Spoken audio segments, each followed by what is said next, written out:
안녕하세요. 이번 영상에서는 학원 강의를 수강하는데 수험생에게 도움이 될 만한 스터디 영상을 준비했다고 하는데요. 바로 어떤 내용인지 들어보겠습니다.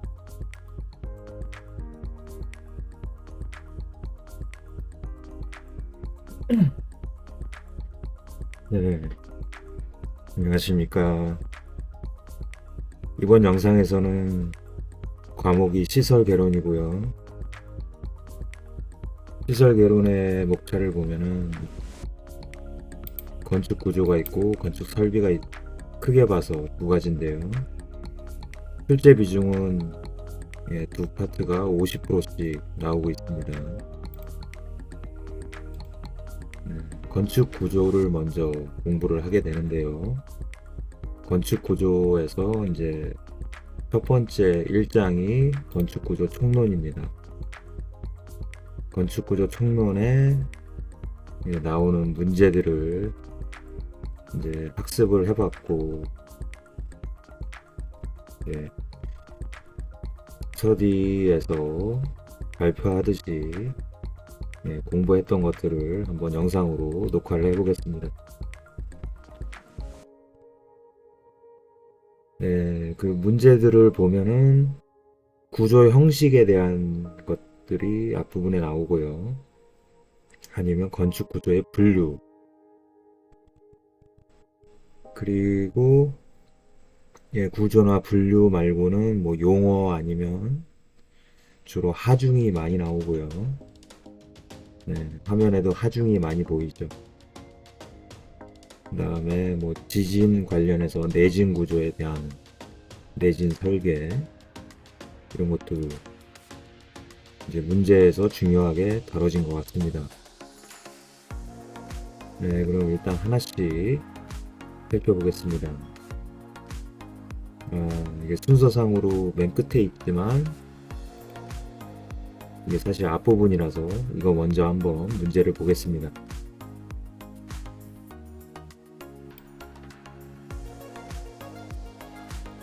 건축 구조의 분류에 관한 설명으로 옳지 않은 것은 가구식 구조는 목재, 강재 등과 같이 비교적 가늘고 긴 부재를 조립하여 뼈대를 구축한 구조이다. 조적식 구조는 단일 개체를 교착재를 써서 쌓아 구성한 구조이다. 일체식 구조는 원하는 형태의 거푸집에 콘크리트를 부어 넣어 전 구조체가 한 덩어리가 되도록 만든 구조이다. 입체식 구조는 외력에 대하여 3차원적으로 저항할 수 있도록 구성된 구조이다. 조립식 구조는 건축자재를 현장에서 제작, 가공하여 조립, 설치하는 구조이다. 근데 정답이 5번이라고 보이시죠? 어차피 정답도 깔 거고 해설도 다 깔 거기 때문에 이번 영상부터는 그냥 가리지 않았습니다. 근데 왜 정답이 5번인가?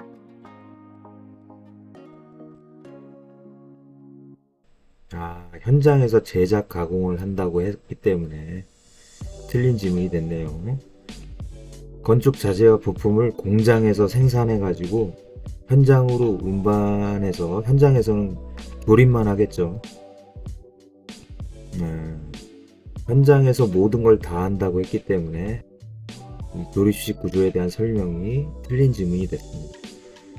나머지는 다 맞는 지문이 되겠죠.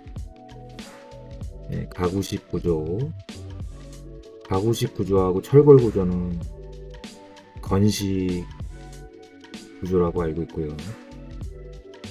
조적식이나 뭐 철근 콘크리트, 줄여서 철콘, 그런 구조는 이제 습식 구조가 되겠고, 여기서는 이제 건축 구조에 대해서 간단한 설명에 대해서 문제로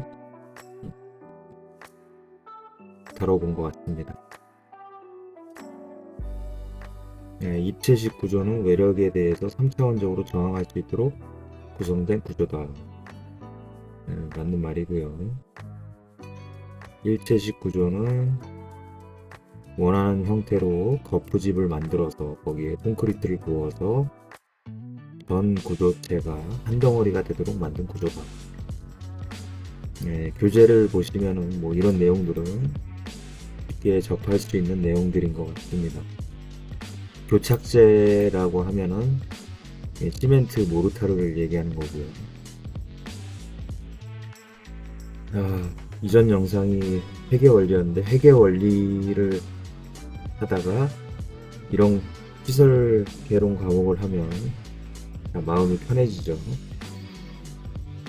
영상을 녹화하는 게도 참 편해진 것 같습니다. 날씨도 선선한 게 괜찮고요. 네, 이제 본격적으로 순서대로 문제를 보겠습니다. 네, 건물의 구조 형식. 건물의 구조 형식에 관한 설명으로 옳은 것은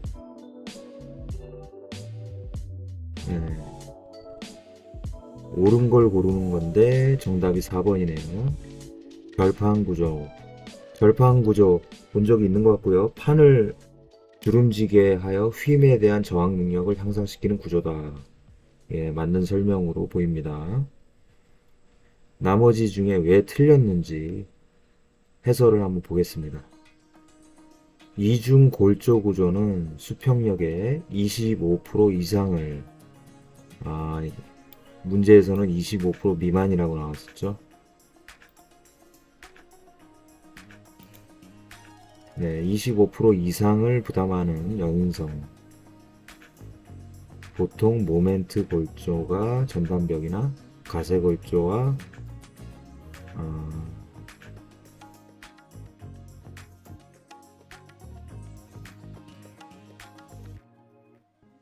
설명에서 약간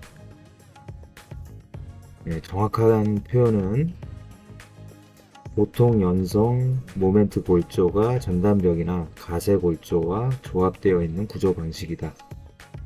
이중 골조 구조에 대한 설명이었고요. 그 다음에 전단벽 구조. 문제에서는 뭐 타이라는 말도 나오고 응력 및 하중을 재분배시키는 구조라고 써놨는데 해설을 보면은 전단벽 구조는 주로 공간이 일정한 면적으로 분할 구획되는 고층 아파트, 호텔 이런 곳에 적용되는 구조 시스템으로 수평 하중에 따른 전단력을 벽체가 지지하도록 구성된 구조 시스템이다.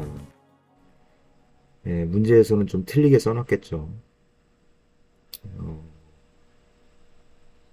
기둥에 뭐 스트렛이나 타이처럼 거동하게 함으로써 응력과 하중을 재분배시키는 것. 좀 내용을 꼬아서 문제로 내는 것 같습니다. 그 다음에 3번 골조. 전단벽 구조는 문제에서는 전단벽과 골조가 각각 독립적으로 저항하는 구조라고 써놨는데 해설을 보니까 전단벽과 골조가 수평력을 함께 같이 저항하는 구조다. 이건 뭐 기본기에서 이제 충분한 학습이 돼 있어야 혼동하지 않고 제대로 정답을 고를 수 있을 것 같습니다. 그 다음에 절판 구조를 보겠습니다. 절판 구조는 이제 판을 주름지게 하여 휨에 대한 저항 능력을 향상시키는 구조. 맞는 설명이었고요. 그 다음에 플랫 슬래브 구조. 이게 최근에 문제가 된 구조 방식인 것 같은데요.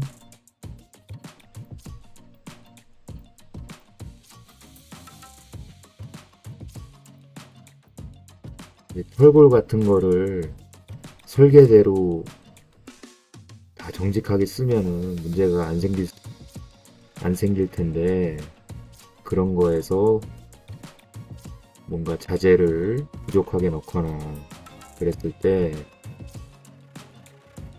이 플랫 슬래브 구조에서 이걸 다른 명칭으로 뭐라고 하던데 하여튼 처음에 공사할 때 잘못 공사를 해놨기 때문에 나중에 큰 문제가 발생했던 것 같습니다. 그래서 플랫 슬래브 구조는 보가 없이 기둥과 슬랩으로 구성된다는 게 중요하고요. 네, 더 자세히 알아본다면 수직재의 기둥에 연결되어 하중을 지탱하고 있는 수평 구조 부재인 보가 없다는 거. 보가 없으면 아무래도 힘을 받는 게 좀 약해질 수가 있겠죠. 그래서 다른 재료들이 튼튼하게 받쳐줘야 되는데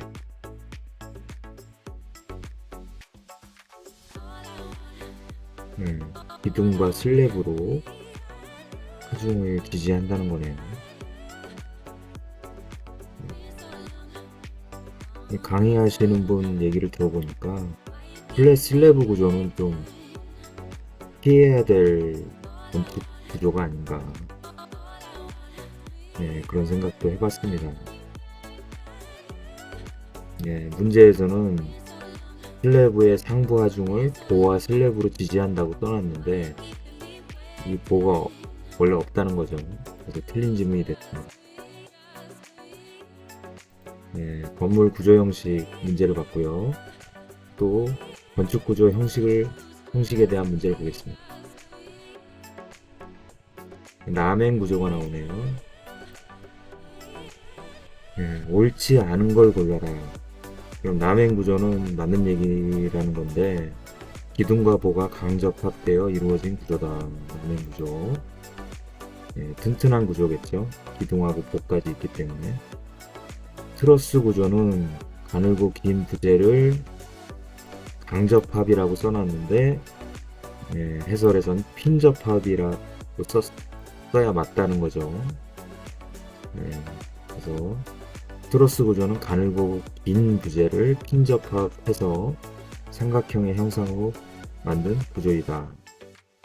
나머지는 이제 맞는 지문이니까 한번 가볍게 보겠습니다.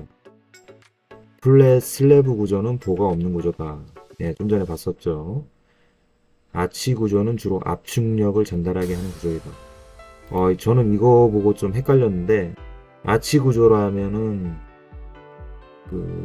예를 들어서 한강의 그 다리 같은 게 아치 구조가 아닌가 생각이 되는데 압축력을 전달하게 하는 구조다. 언뜻 틀린 지문처럼 보였거든요. 근데 이게 맞는 지문이라는 거 보니까 아치 구조에 압축력을 전달한다는 게 맞는 설명인 것 같습니다. 좀 틀리지 않게 이 부분에 대해서 주의를 해야겠네요. 그리고 내력벽식 구조는 내력벽과 바닥판에 의해 하중을 전달하는 구조이다. 내력벽식 구조의 대표적인 게 이제 일반적인 아파트겠죠. 나머지는 맞는 설명이고 2번이 틀린 지문이었습니다. 다음 문제 보겠습니다. 구조 설계에 적용하는 하중. 하중에 대한 게 이제 드디어 나오는데요. 건축물 구조 설계에 적용하는 하중에 관한 설명으로 옳은 것은 정답이 1번이네요. 1번 보면은 앞으로 하중 문제에서 많이 등장하는 지문인데요. 기본 지상 적설 하중은 대형기간 100년, 이 100년인 것도 일단은 중요하게 암기를 하거나 뭐 그래야겠죠. 100년에 대한 수직 최심 적설 깊이를 기준으로 한다. 이게 맞는 지문이었습니다. 나머지는 틀린 지문이라는 얘기고요. 하나씩 보겠습니다.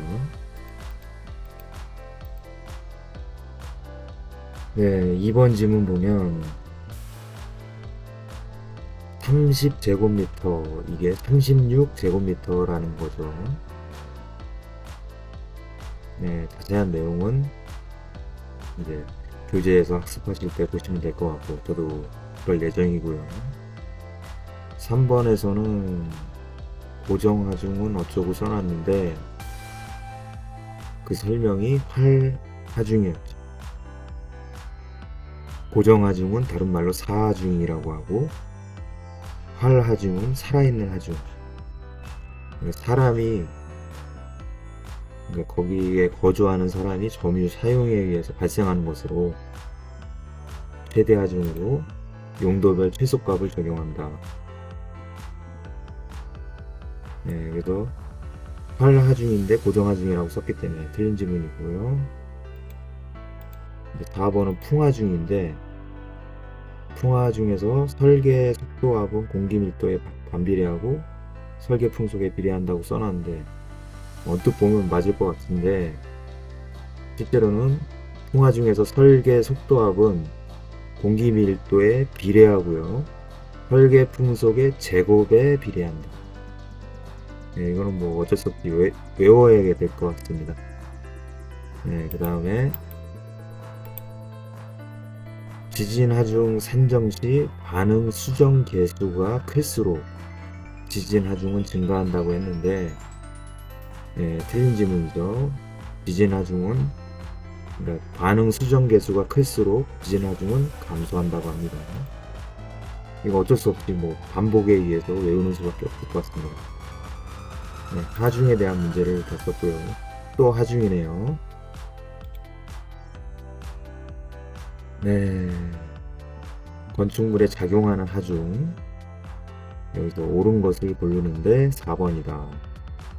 네, 바로 보겠습니다. 4번 교적조 칸막이 벽은 고정하중으로 간주하여야 한다.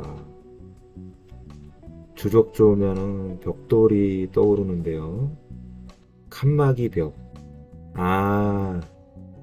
쉽게 예를 들면 방음이 안 되는 그 고시원 사이 그 칸막이 벽은 고정하중으로 그 사이에 뭐 사람이 지나갈 수는 없으니까 귀신은 모르겠는데 사람은 못 지나다니죠. 그래서 고정하중으로 간주한다. 이게 옳은 지문이었고 틀린 지문이 왜 틀렸는지 하나씩 보겠습니다. 마감재의 자중은 고정하중에 포함된다. 풍하중은 설계 풍합의 유효 수압 면적을 합하여 곱하여 산정한다. 지진하중은 3번 지진하중은 단기하중이다. 예, 지진이 장기로 볼 수는 없겠죠. 갑작스럽게 단기에 급작스럽게 발생하는 거기 때문에 단기하중에 포함된다. 그 다음에 이제 제가 말씀드린 것처럼 또 나왔네요. 기본 지상 적설 하중, 눈이 내렸을 때 그 눈의 하중은 재현기간 100년, 10년이라고 해요. 그래서 틀린 지문이 됐습니다. 네, 다음 문제 보겠습니다. 지진 하중이 나왔네요. 지진 하중 산정에서 관련되는 사항으로 옳은 것을 모두 골라라. 네, 일단 아까 문제에서 봤듯이 반응 수정 개수 나올 것 같고요. 고도 분포, 가스트 영향, 중요도 개수, 밑면 전달력. 정답은 기억, 디귿, 미음 3번인데요. 네, 하나씩 보겠습니다.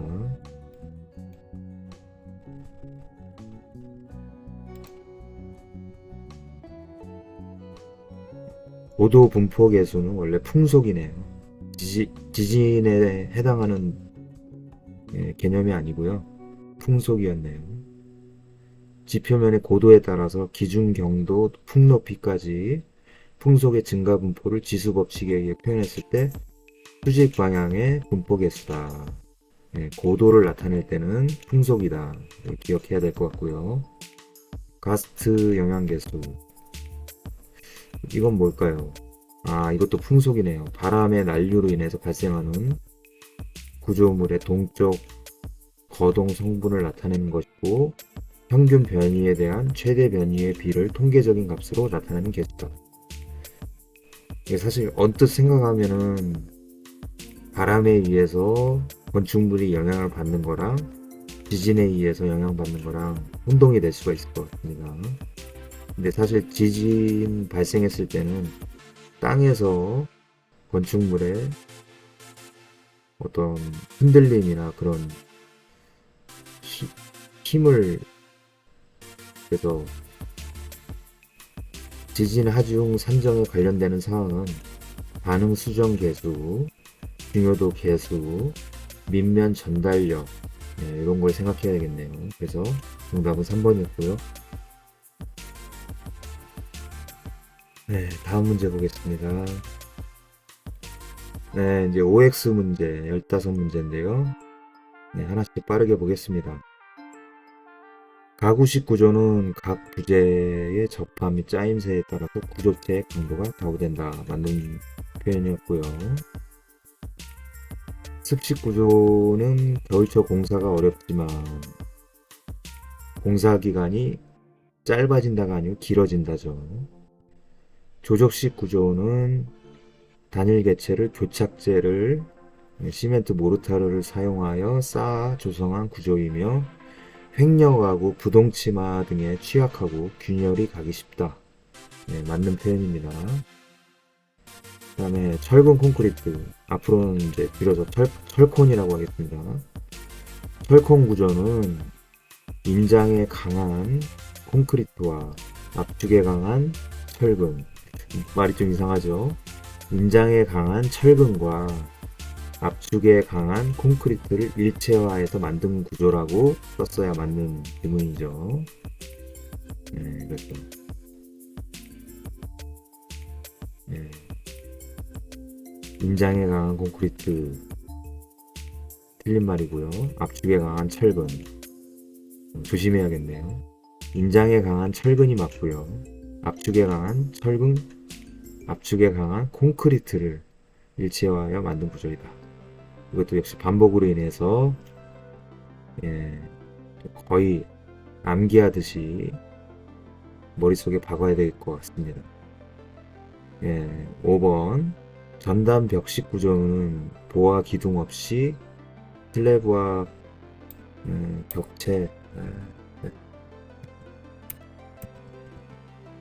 벽체로 하중을 지지하는 구조이다. 저장 좀 하겠습니다.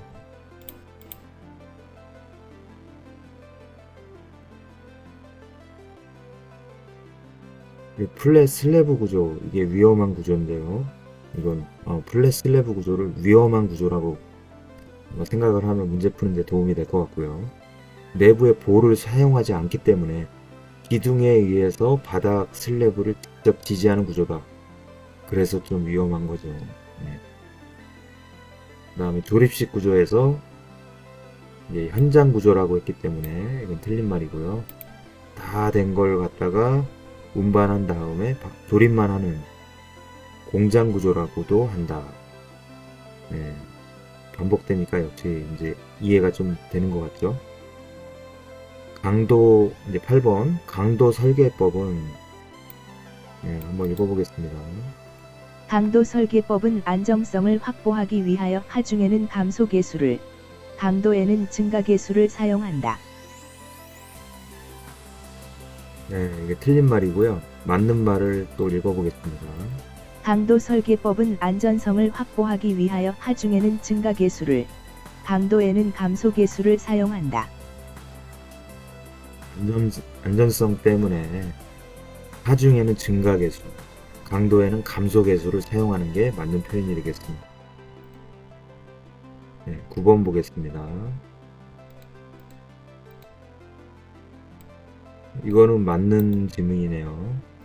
입체 트러스 구조는 선재를 입체적으로 결합하여 만든 트러스 구조로 외력에 대하여 축방향력으로 저항한다. 축방향력으로 저항한다. 입체 트러스 구조. 맞는 질문이었습니다. 쉘이 아니라 쉘 구조죠. 오타가 나오는구나.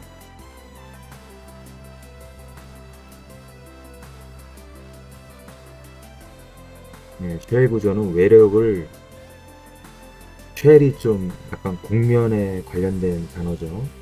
곡면 내응력으로 처리하여 대공간을 만들 수 있다. 이거 책에서 본 것 같고요. 그 다음에 현수구조. 현수구조 케이블, 이게 다리에서 쓰는 그 구조였네요. 구조물의 주요부를 지점 또는 지주에 매다는 구조 형식이고, 케이블에는 인장력이 작용한다. 아까 어떤 문제에서는 압축력이 나왔었는데요. 이게 뭐였을까요? 아치 구조였죠. 아치 구조가 다리에서 쓰는 게 아닌가 봅니다. 아치 구조에서 압축이요. 네, 밑줄 치고 싶은데 문제라서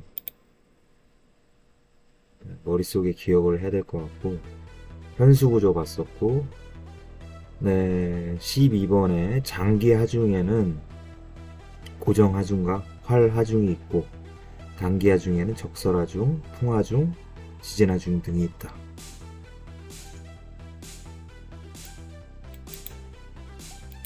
고정 하중은 구조물의 존재 기간 중 지속적으로 구조물에 작용하는 하중이며 수평 하중이다. 이거는 왜 틀렸을까요? 아, 밑줄이 돼 있죠. 수직 하중이라는 얘기죠. 고정 하중은 구조물의 존재 기간 중 지속적으로 구조물에 작용하는 하중이며 수직 하중이다. 고정 하중은 수직 하중이다. 그 다음에 공동주택의 경우 발코니가 뭔지 아시죠? 발코니의 활 하중은, 살아있는 화중은 거실의 활 하중보다 작은 값을 사용한다. 아, 이거 헷갈릴 수 있는데 큰 값을 사용하죠. 받치는 게 좀 거실보다 발코니 쪽에서는 받치는 게 부족하기 때문에 더 큰 값을 사용해서 하중을 더 받쳐줘야겠죠. 튼튼하게. 3kg 뉴턴 퍼 제곱미터, 2kg 뉴턴 퍼 제곱미터죠. 발코니에서는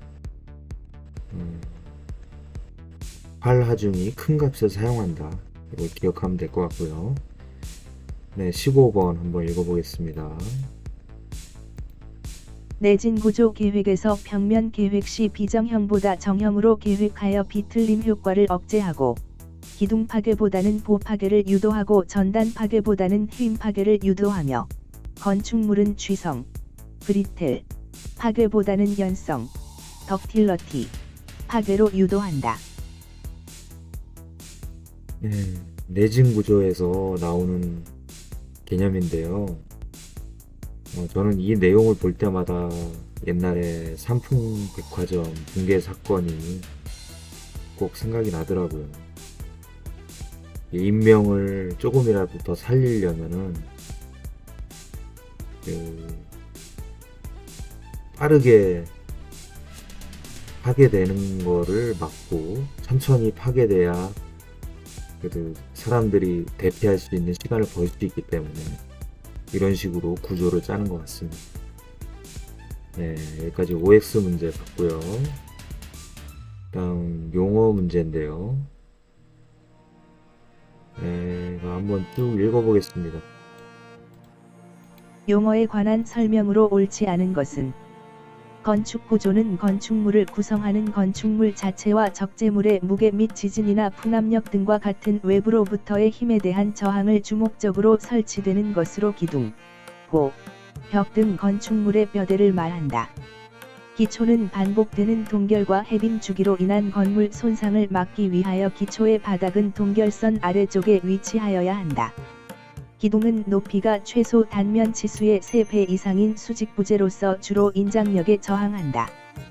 벽에는 상부에서 오는 하중을 받을 수 있는 내력벽과 철근 콘크리트 구조체 내에 설치되어 자체 중량만을 지지하는 비내력벽, 장막벽이 있다. 보는 수직재의 기둥에 연결되어 하중을 지탱하고 있는 수평 구조 부재로 축의 직각 방향의 힘을 받아 주로 휨에 의하여 하중을 지탱하는 것이 특징이다. 용어에 관한 설명을 봤는데요. 정답이 딱 보이셨나요?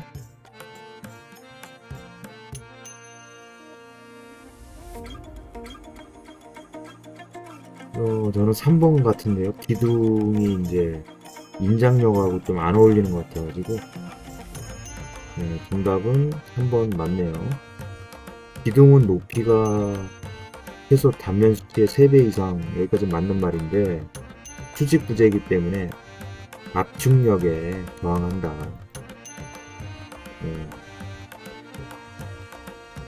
계속 문제를 많이 보다 보면은 뭔가 이런 개념적인 것도 좀 분별이 되는 식별력이 생기는 것 같습니다. 네, 다음 문제 보겠습니다. 건축물의 구조. 2번에서 뭐가 틀렸을까요? 아, 결합재가 없지. 벽돌, 석재, 블록 이런 조적 재료는 결합재가 반드시 있어야죠. 또 오타가 발생했네.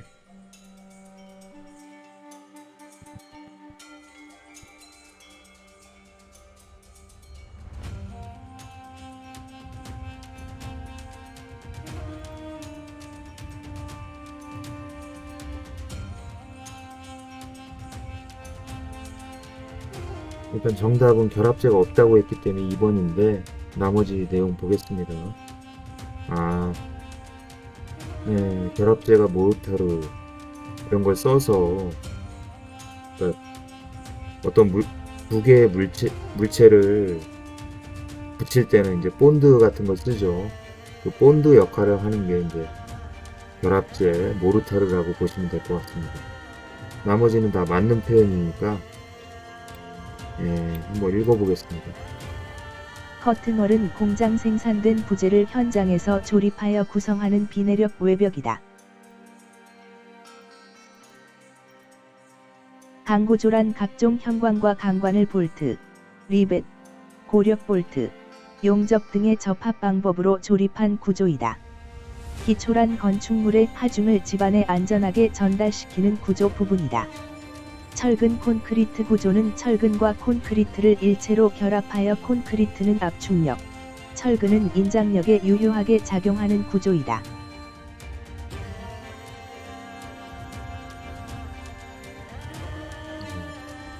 압축력하고 인장력이 어떻게 지문을 보다 보면 헷갈릴 수가 있겠네요. 콘크리트는 압축력에 강하다. 철근은 인장력에 강하다.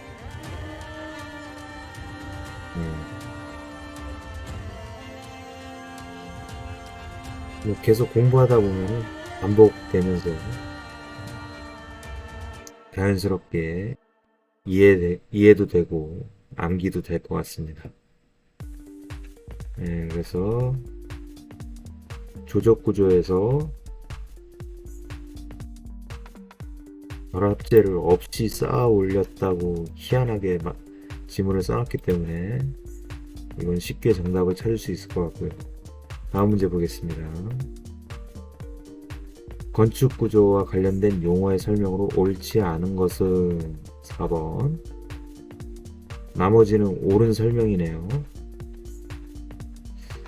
고정하중은 구조체에 지속적으로 작용하는 수직하중으로 여기까지 맞고, 구조 부재에 부착된 비내력 부분과 각종 설비 등의 중량을 제외하는 게 아니라 포함한다. 그래서 틀린 지문이 됐네요. 나머지는 한번 읽어보겠습니다. 옳은 말들이니까. 구조 내력이란 구조 부재 및 이와 접하는 부분 등이 결딜 수 있는 부재력을 말한다. 라멘 구조는 기둥과 보로 이루어진 골조가 건물의 하중을 지지하는 구조이다. 캔틸레버보는 한쪽만 고정시키고 다른 쪽은 돌출시켜 하중을 지지하도록 한 구조이다.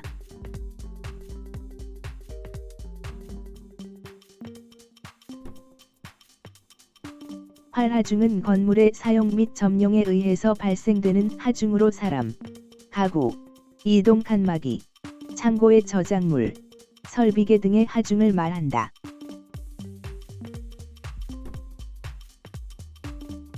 고정하중하고 활하중은 구분을 한다면, 활하중은 아무래도 임시로 뭐가 놓여지거나 지나다니거나 이동 칸막이처럼 이동이 가능하거나,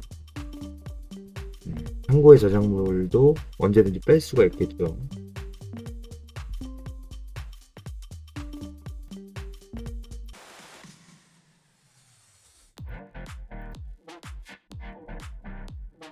그래서 이건 구조하고 하중에 대한 용어 설명이었네요.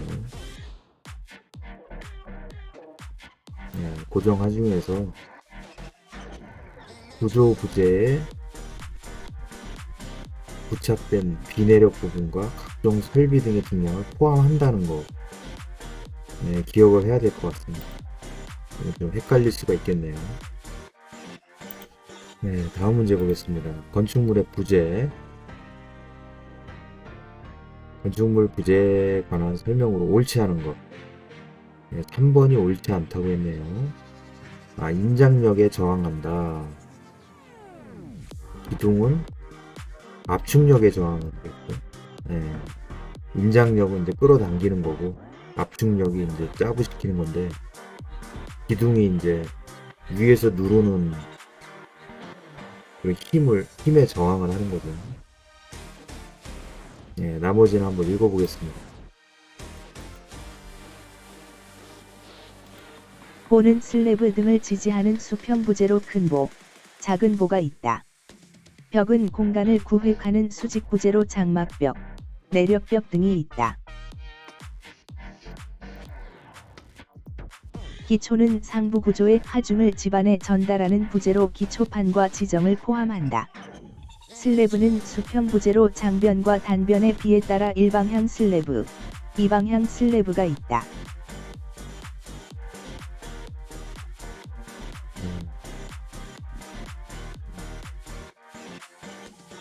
알아두면 다 좋은 지문들이고요. 다음 문제 보겠습니다. 건축 구조의 분류. 옳지 않은 거 3번이네요. 아, 이거 현장 구조. 현장 구조가 아니겠죠. 공장 구조죠. 네, 공장 구조라고 하는 게 맞고요. 나머지는 한번 읽어보겠습니다. 가구식 구조는 각 부재의 접합 및 자임새에 따라 구조체의 강도가 좌우된다. 일체식 구조는 각 부분의 구조가 일체화되어 비교적 균일한 강도를 가진다. 조적식 구조는 횡력, 부동 침하 등에 취약하고 균열이 가기 쉽다. 습식 구조는 겨울철 공사가 어렵고 공사 기간이 길어진다. 네, 좋은 말들이었고요. 그 다음에 이제 하중 문제가 연달아서 나오네요. 하중에 관한 설명으로 옳지 않은 거. 정답은 5번이니까 4번까지는 한번 좋은 말들이니까 한번 읽어보고요. 건축물에 작용하는 힘을 하중 또는 외력이라 하며 하중은 크게 장기 하중과 단기 하중으로 구분된다. 고정 하중은 구조물의 존재 기간 중 지속적으로 구조물에 작용하는 하중이며 수직 하중이다. 활 하중은 등분포 활 하중과 집중활 하중으로 분류할 수 있다. 적설 하중은 단기 하중이지만 다설 지역에서는 장기 하중에 포함된다. 네, 이게 맞는 말들이었고요. 5번은 왜 틀렸는지 한번 보겠습니다. 지진 하중은 고정 하중과 적재 하중의 합에 수평 진도를 곱하여 구한다. 더한다고 했기 때문에 틀린 지문이 됐습니다. 네, 하중 문제 첫 번째 거 봤고요. 또 하중 문제가 나왔네요. 옳지 않은 거 3번이다. 왜 적설하중은 적설하중을 갖다가 지진하중이라고 써놨네요. 건물 지붕의 형상 및 경사 등에 크게 영향을 받는 게 적설하중이죠. 지진하중하고는 연관이 없을 것 같고요. 나머지는 하중에 대한 맞는 표현이니까 한번 읽어보겠습니다. 적설 하중은 구조물이 위치한 지역의 기상 조건 등에 많은 영향을 받는다. 활 하중은 분포 특성을 파악하기 어렵고 건축물의 사용 용도에 따라 변동폭이 크다. 나머지 두 개. 풍하중은 구조골조용, 지붕골조용, 외장 마감재용으로 분류된다. 고정하중은 자중, 고정된 기계 설비 등의 하중으로 고정 칸막이 벽과 같은 비구조 부재의 하중도 포함한다. 네. 이게 문제만 계속 보다 보니까 문제들끼리도 좀 겹치는 질문들이 나오는 것 같습니다. 다음 문제 보겠습니다. 옳은 것은 1번이 옳은 내용이네요. 기본 지상 적설 하중은 재현기간 100년에 대한 수직 최신 적설 깊이를 기준으로 한다. 흠잡을 데가 없는 지문이고요. 나머지는 틀린 지문인데 하나씩 보겠습니다. 30제곱미터 아까 봤던 것 같죠? 36제곱미터겠죠. 지붕 활하중을 제외한 등분포 활하중은 부재의 영향 면적이 36제곱미터 이상인 경우 저감할 수 있다. 그 다음에 고정하중은 반대로 써놨겠죠?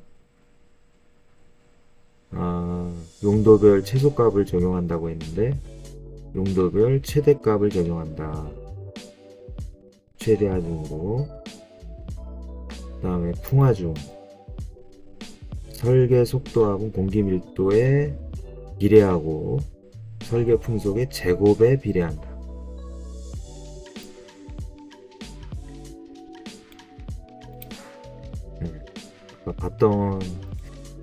봤던 게 또 나오니까 이제 왠지 이해가 되는 것 같기도 하고 헷갈리네요.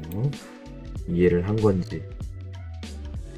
일단 반복이 이래서 좀 효과가 있는 것 같습니다. 지진 하중 산정 시 반응 수정 개수가 클수록 지진 하중은 감소하겠죠.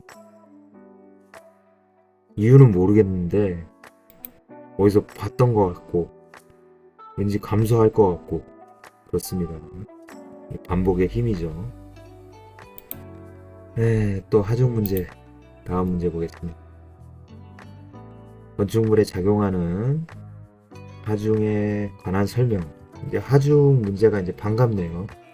너무 자주 보다 보니까 뭐 해설을 안 봐도 될 것 같기도 한데. 1번은 왜 틀렸죠? 장기 하중이죠. 고정 하중하고 활 하중은 장기 하중이다.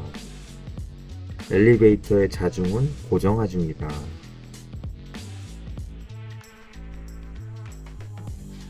3번은 기본 지상 적설 하중은 재현기간 100년, 수직 최심 적설 깊이를 기준으로 한다. 풍하중은 건축물 형태에 영향을 받겠죠. 그리고 반응 수정 개수가 클수록 산정된 지진 하중의 크기는 작아진다. 이건 뭐 반복을 하다 보면은 그냥 자연스럽게 걸러지는 지문인 것 같습니다. 다음 문제 보겠습니다. 또 하중 문제고요. 건축물에 작용하는 하중에 관한 설명으로 옳은 것을 모두 골라라. 풍하중과 지진하중은 수평하중이다.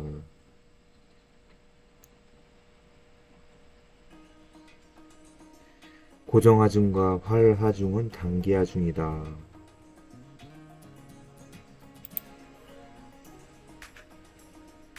장기 아닌가? 사무실 용도의 건물에서 가동성 경량 칸막이 벽은 고정하중이다. 맞는데? 지진하중 산정 시 반응 수정 개수가 클수록 지진하중은 감소한다. 이것도 맞는 것 같고 다 맞는 건 아닐 텐데. 기억하고 리을이 맞다고 하네요. 이거 단기하중은 틀린 말이고 경량 칸막이 벽은 고정하중이 아니란 얘기네. 활하중이다. 가동성 움직인다. 요렇게 또 함정을 파놨네요. 이동이 가능하기 때문에 이거는 활하중이죠. 고정하중과 활하중은 장기하중이다. 이건 잘 내용이 달라붙지는 않는데 기억을 해야 될 것 같습니다. 그래서 정답은 기억 리을. 통하중과 지진하중은 수평하중이다.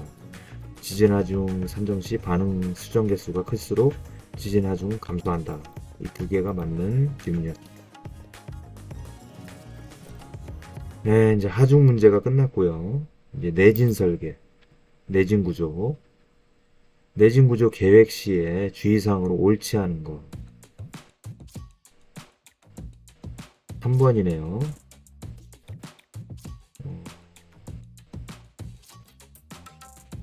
아까도 말씀드렸지만 뭐 삼풍백화점이 붕괴됐을 때 그런 상태나 아니면 지진 같은 거에서 연성 파괴 쪽으로 유도를 해야지 인명을 더 살릴 수 있다는 거. 네, 저는 기억을 하고 있는데 보시는 분들 이제 그렇게 기억을 하셔도 좋을 것 같습니다. 취성 브리틀보다는 연성 덕틸리티 파괴로 유도를 한다. 네, 이게 맞는 질문이고 다른 부분은 옳지 않은 건 골랐으니까 다른 건 한번 읽어보겠습니다. 평면 계획 시 비정형보다 정형으로 계획하여 비틀림 효과를 억제한다. 기둥 파괴보다는 보 파괴를 유도하고 전단 파괴보다는 휨 파괴를 유도한다. 기초의 형태와 지중구조 시스템을 가능한 한 단순한 것으로 한다. 반력으로 작용하는 무게가 작을수록 지질력이 작아지기 때문에 불필요한 구조물의 무게를 최대한 줄이는 것이 좋다. 그렇죠.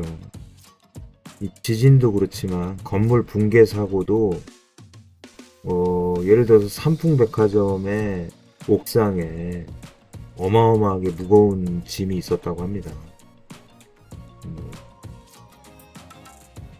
그래서 그 무게 때문에 결국에는 건물이 붕괴를 했던 거고요. 근데 구조물의 무게를 줄이는 게 지진에서도 비슷하게 적용이 되는 것 같습니다. 네, 그래서 내진 구조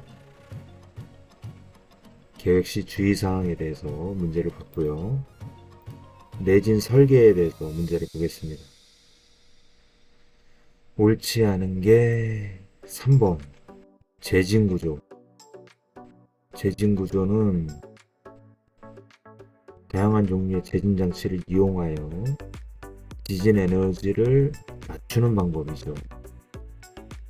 지진 에너지를 높이면 큰일 나죠. 네. 지진 에너지를 낮춰야 피해를 줄일 수 있을 것 같습니다. 네, 내진 설계에 대해서 맞는 질문 읽어보겠습니다. 지진에 저항할 수 있도록 건물을 설계하는 방법으로 건물의 붕괴를 막아 인명이나 시설물 등의 손상을 막기 위한 목적이 있다. 2층 이상 또는 연면적 200제곱미터 이상인 건축물은 내진 설계 적용 대상이다.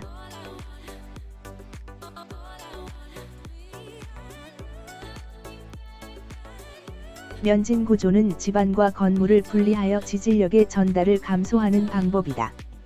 내진 구조는 지진이 발생하여도 전체적인 구조나 내부 시설물이 파손되지 않도록 튼튼하게 설계하는 것을 말한다.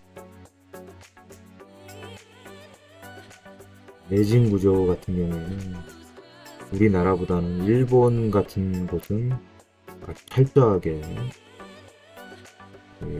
건축 설계부터 잘 지키겠죠. 지진이 자주 발생하기 때문에 우리나라 같은 경우에는 지진보다는 이제 붕괴 사고 그런 거에 이제 신경을 많이 쓰는 거고요. 2층 이상 연면적 200제곱미터 이상의 건축물은 내진 설계의 적용 대상이라는 거 꼭 기억을 해야 될 것 같습니다. 이렇게 해서 이번에 준비한 문제들은 해설까지 보면서 풀어봤고요. 푼다기보다 그냥 문제하고 해설을 가볍게 살펴봤습니다. 네, 앞에 두 과목의 영상을 해보니까 어차피 몇 번이 답이고 몇 번은 뭐가 잘못됐고 이거를 다 이 영상에서는 깔 거기 때문에 굳이 해설을 감춰놓거나 그런 꼼수를 안 쓰고 다 오픈해가지고 영상에서 한번 보여드리고 설명도 드려봤습니다. 시간도 더 짧게 걸린 것 같고요. 이 방식이 더 맞는 것 같습니다. 네, 앞으로 영상에서는 이번에 시설 개론의 이 영상처럼 깔 거는 다 그냥 화끈하게 다 보여드리면서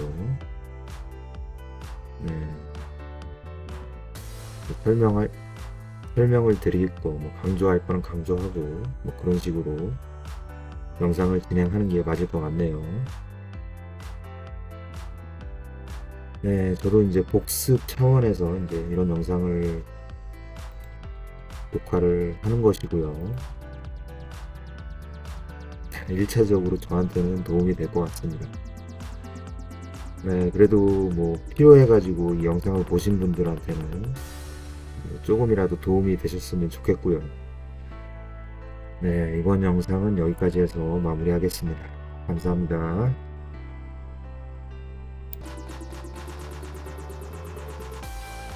네, 이렇게 해서 오늘의 시설개론 스터디 영상을 마치겠습니다. 감사합니다.